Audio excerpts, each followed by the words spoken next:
Hello, it's Kenny. This is a very different episode of Kenny's Keys. It's not going to be a standard lesson. I planned to write this thing up here called the Phrygian Etude, and I did. That's that little piece that was at my introduction, the introductory music, which is quite different than what I did. But I was thinking, I never really did write this piece. I will teach it a bit. It is an etude. It is a lesson. But I was thinking when I was writing it, it just sounds so scary, and it just happens to be Halloween coming up, so I thought, why not just put this into a Halloween lesson? So I will teach the Phrygian Etude, but I want to go on to teach you something really weird, how you can write your own scary music, your own horror movie soundtrack. Now, in the process of teaching you how to write scary music, I will give you some demonstrations of some movie soundtracks, all right? Some of the most famous horror movies of all time. For example, this one here, Jaws. The scary thing about this crazy fish, all right? All right? But just because it's scary music, a horror movie, all right, doesn't mean this composer is minor league. This is John Williams. He's written tons of music. He still does for the movies. Star Wars and all kinds of stuff. E.T. is not all scary, but Jaws is a famous soundtrack, so I'll demonstrate that, as well as this one, Psycho. Alfred Hitchcock's Psycho, one of the most scary movies of all time, and its composer was Bernard Herrmann, so I'll demonstrate a bit about him. Now, another soundtrack that's very scary, the soundtrack to Halloween, and it was written by a man named John Carpenter, who also directed the movie. He wrote the movie, he did everything, and it is a scary, scary thing. I'll also teach you a little bit about this thing. This is The Exorcist. What a wonderful soundtrack, okay? I'm not going to say too much about it till I play it for you because it's quite complicated, but again, it's quite scary. And then to end it all up, I'll go right back almost 1,000 years to the Dies Irae, one of the oldest pieces that we know of, and it is still used to this day. You will recognize it when I play it to you, but it is from the Mass for the Dead, all right, and it's still scary after 1,000 years. Okay, on to the lesson. Now, as I said, I'm just going to take a little short time to teach this etude before I get on to the Halloween music, all right? But this piece here, this little etude, all right, it's not very long at all. It's just a little thing I was scribbling away on, all right? But what key is this in? Is it in C major or E minor or A minor? No, it's actually in a thing called a mode, the Phrygian Mode, which is why I called it the Phrygian Etude. And it's the same key as C major, except it starts on the E.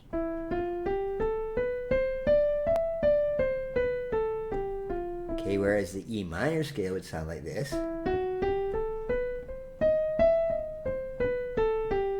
Okay, but no, this is just all natural notes starting on E. So that is E Phrygian, okay? And these modes, I'll get into many, many more of them in the future stuff.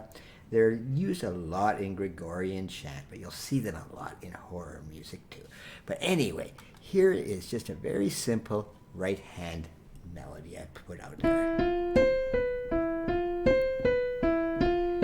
Just keep repeating that. 1, 2, 5, 4, all right? And then there's a left hand melody that goes along with it.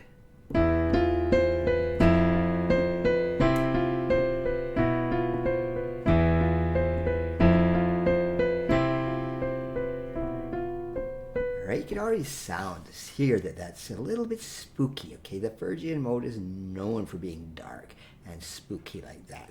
And I just changed it up a bit here too, at the end here, just switched it around. You can do this with the left hand too. Harder, actually.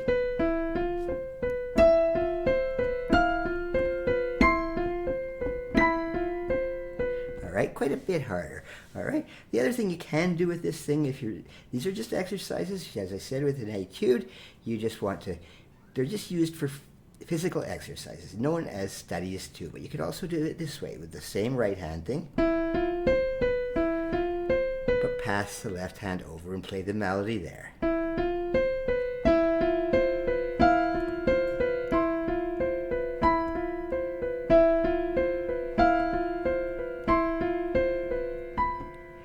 okay?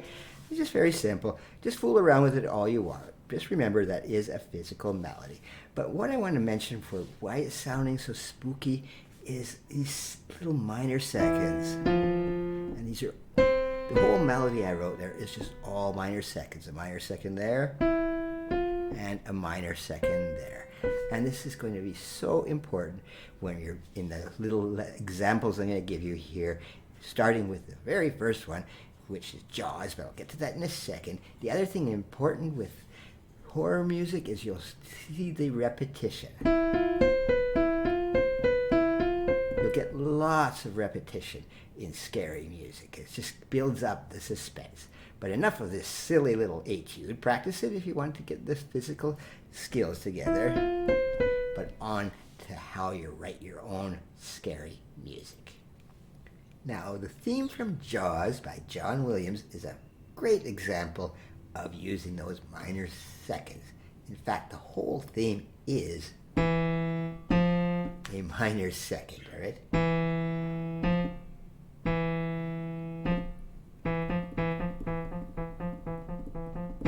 And that's really the main theme for the whole movie. Of course, it gets a little more tricky. He doesn't just stick to those minor seconds. He puts some dissonant chords in here. All kinds of dissonant notes on top. But for the most part, it is that bass line with that minor second. And it's usually right in the bass because the shark's underwater, right? So playing it down in the bass, it gives it that deep sound that just sort of, the shark, you can't even see it, but you could hear it.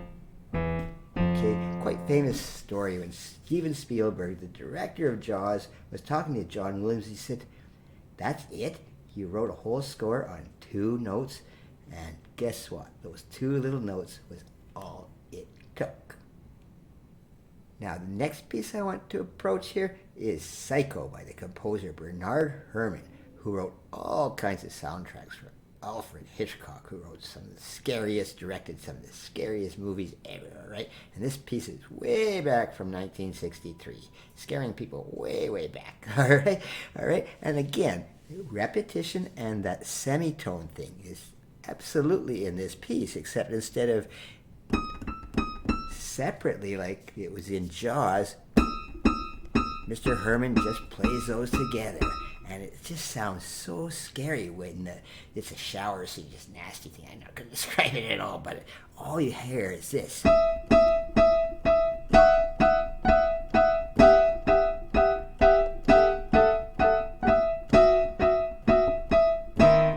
you get that repetition with that semitone thing, and it's just crunched together, right? And it's a very scary thing. It's repetitive, and it's very dissonant. Very much all kinds of stuff that is in most horror soundtracks. And I want to introduce something here. Generally, I'm on electric piano, and generally I just keep it as a piano here. But when you're doing soundtrack music, and especially scary stuff, sometimes you want to change the sound. I know you can on an electric piano. A grand piano, no, just play it on the grand piano. But for example, on this one, Mr. Herrmann wrote this all in strings, and it sounds so scary. If you just switch your keyboard to strings, it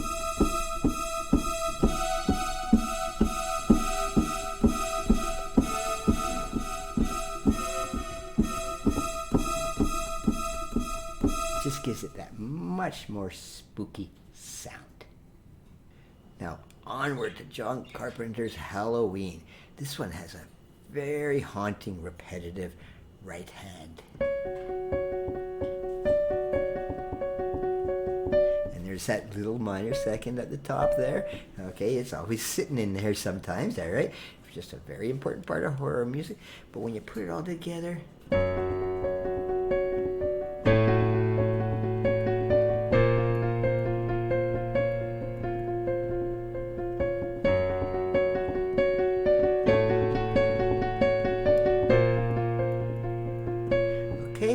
just repetitive and haunting, okay? And the whole thing actually goes down a minor second for a little bit. And then in the next phrase, every note went down a minor second. It just gives that chilling, haunted feeling. This is Halloween, just one of my very favorite scary movies. Now, if you want to change the voicing on this one, I find harpsichord just is really spooky. So let's try this with the harpsichord here.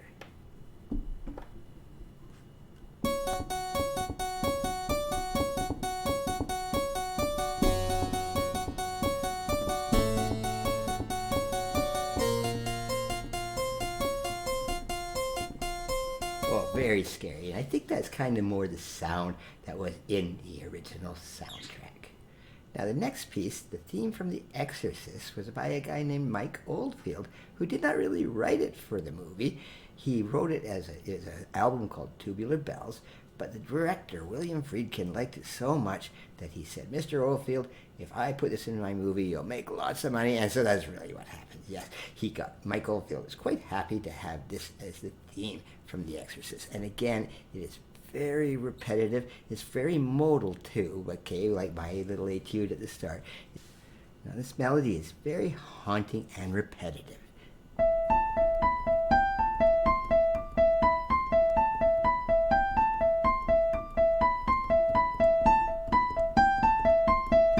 Okay, just goes on like that. Of course, other stuff is happening. It's not the whole melody. He adds lots more sounds to it as it goes on, but that's the gist of it. And if you want to make a really haunting sound out of it, I like to say, okay, say something like vibes, all right? Even though this was actually written for piano, but it sounds really spooky if you put a different instrument on it.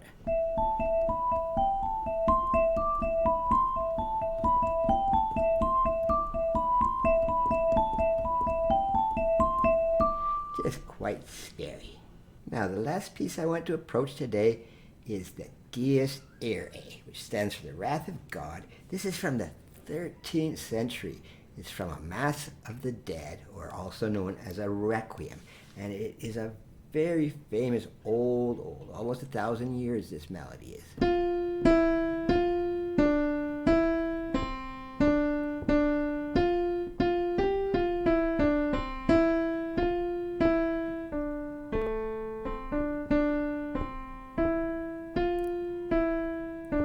But most of the time, all you're going to hear is this really scary part at this front. And when you hear that, you know something's going wrong, okay? It sounds so spooky. And classical composers used it. Hector Berlioz, for example, put it in the middle of his Symphonie Fantastique, which is a scary symphony which has a witch's Sabbath and a march to the scaffold and all kinds of Halloween kind of stuff. But right in the middle of it, you hear this thing.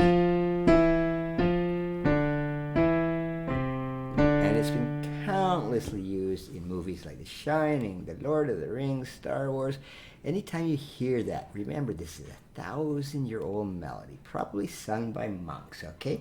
And if you want to put a voice to it, one of the earliest instruments, long before piano, before you got the harpsichord, you had the pipe organ.